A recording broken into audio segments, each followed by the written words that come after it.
we have, for the first 20 minutes of this show, stated that we are doing incredibly well. Are you there, Herc? Do you feel the energy, the juice, the love from yesterday, or are you still hedging a bit?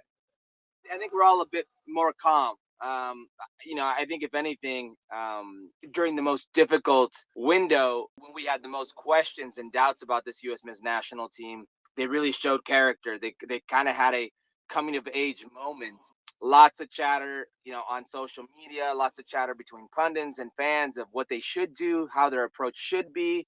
And it almost feels like Greg Berhalter and this very young, and what we keep saying is a very green U.S. men's national team really hit it out the park, pressed all the right buttons, did all the right things, and really pulled together as a team, kind of us versus the world mentality. And with the circumstances being that Costa Rica has 9 players sitting on the yellow and are pretty much thinking ahead. They're trying to be smart about it. This is all but pretty much wrapped up. It would be catastrophic for it to not go that way.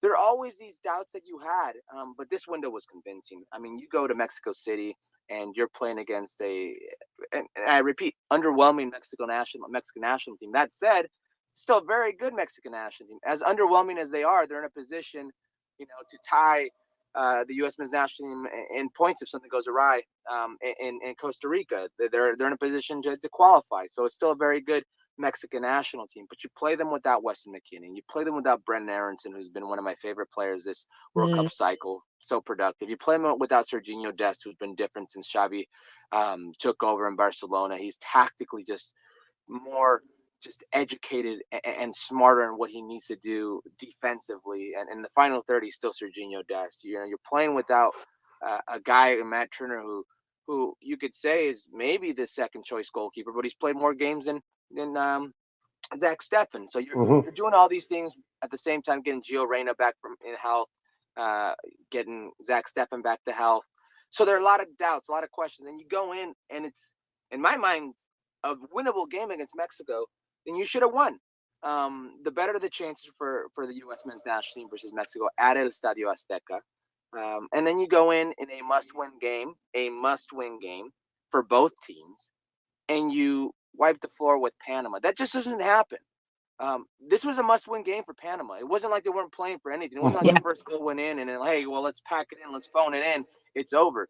Panama needed to win this game to have a chance of going to the World Cup. And the U.S. men's national team, when they're on the floor, it was foot on the throat, and it's over. Well, I mean, it's very easy to say Christian Pulisic. It's very easy to say Gio Reyna. And I will say Christian Pulisic for what it meant. I think we saw the maturation of Christian Pulisic, him taking it upon his shoulders. And also Greg Berhalter. I got to give him credit for, Tyler Adams is the captain. Nobody's going to take the armband away from him in the eyes of many. Like, that's the de facto captain leader of this U.S. men's national team. But handing Christian Pulisic the captain's armband, just these subtle little things of your coach knowing he needs to get his best player going, knowing he needs to give him that confidence. And it showed. He played so confident. He played like he had something to prove. Then you got Giovanni Reyna.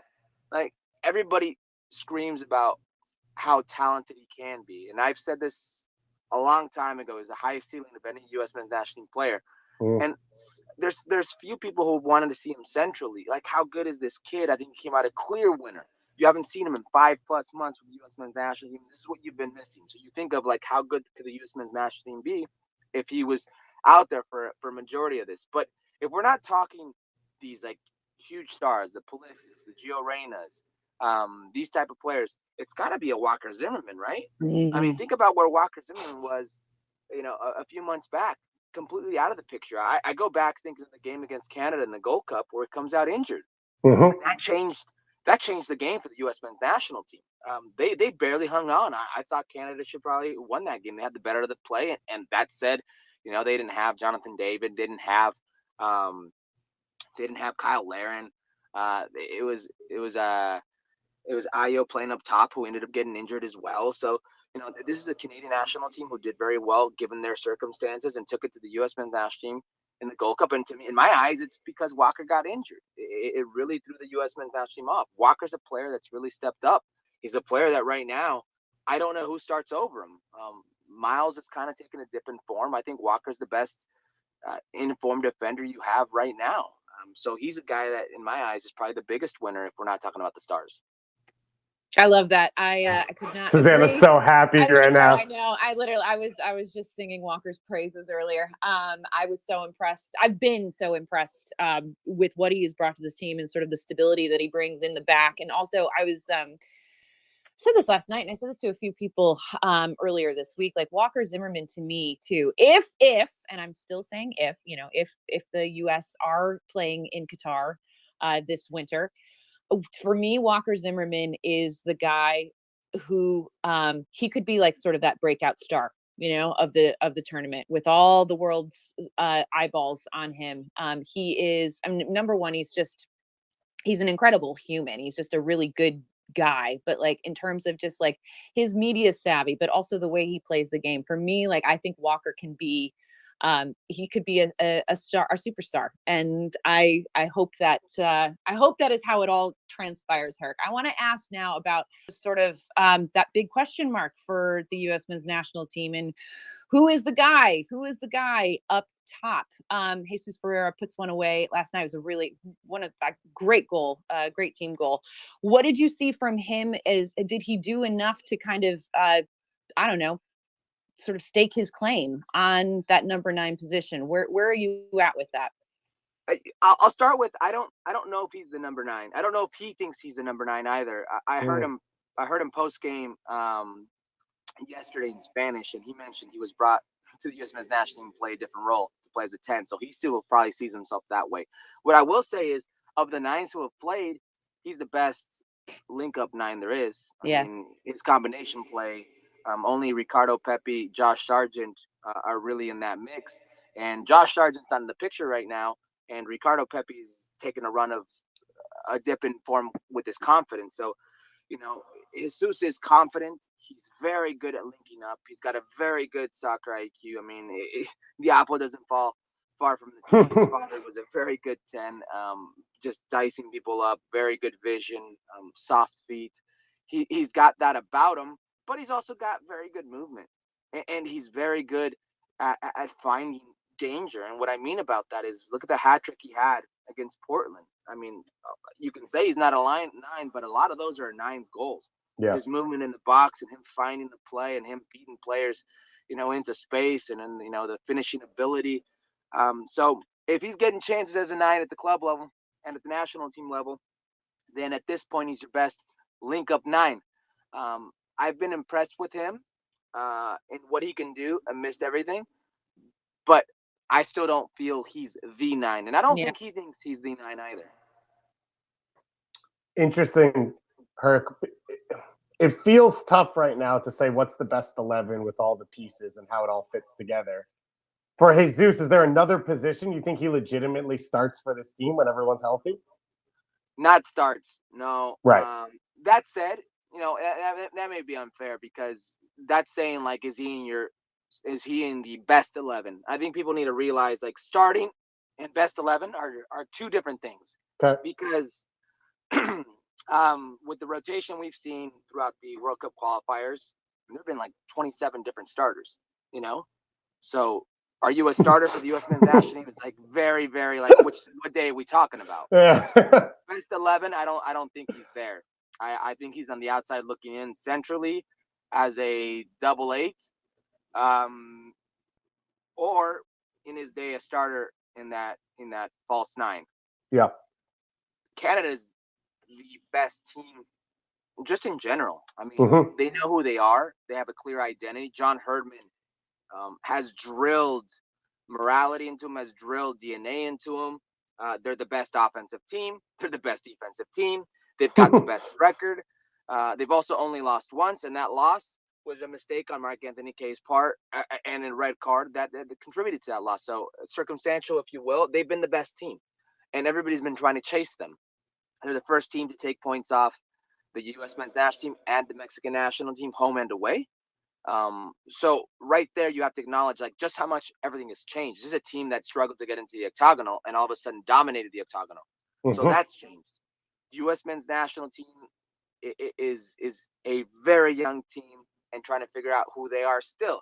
the Mexican national team is a very mature team, and the coach, I should say, is trying to figure out who his guys are still.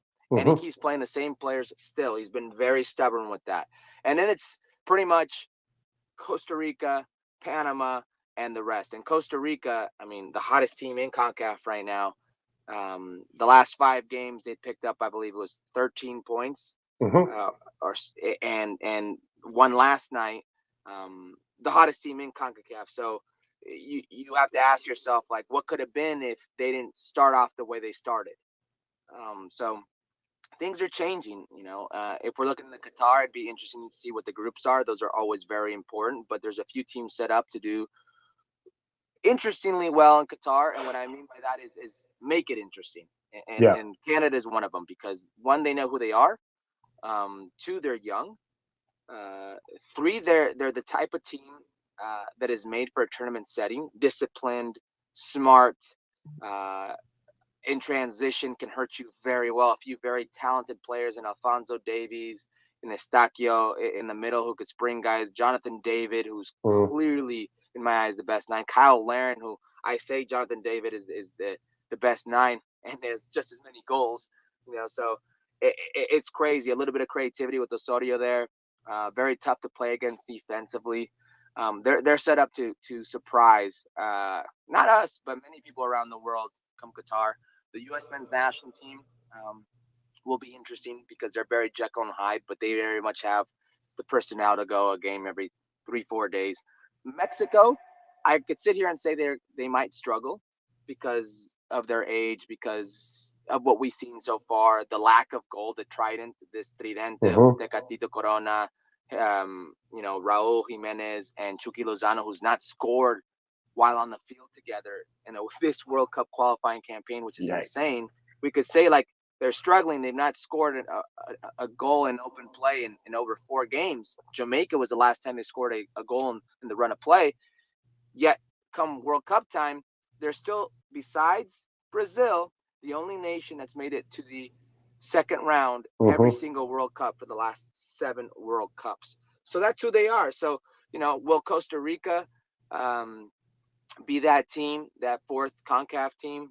That it's going to be very interesting. I think they will. Will they do something special in Qatar? Probably not. I don't think they're positioned very well with the new generation coming in and have the players where if a few players like Joel Campbell or Keylor Navas get injured, it doesn't really go very awry for them. But, I think CONCACAF is always surprising in World Cups. It's been an interesting week. It's been an interesting qualifying cycle. It has been up and down. It's been emotional. It's been tense. It's been brutal. It feels like we might be at the end and a positive one coming at a minimum. The U.S. currently can't drop further than 4th, which would be an intercontinental playoff spot. Canada has clinched.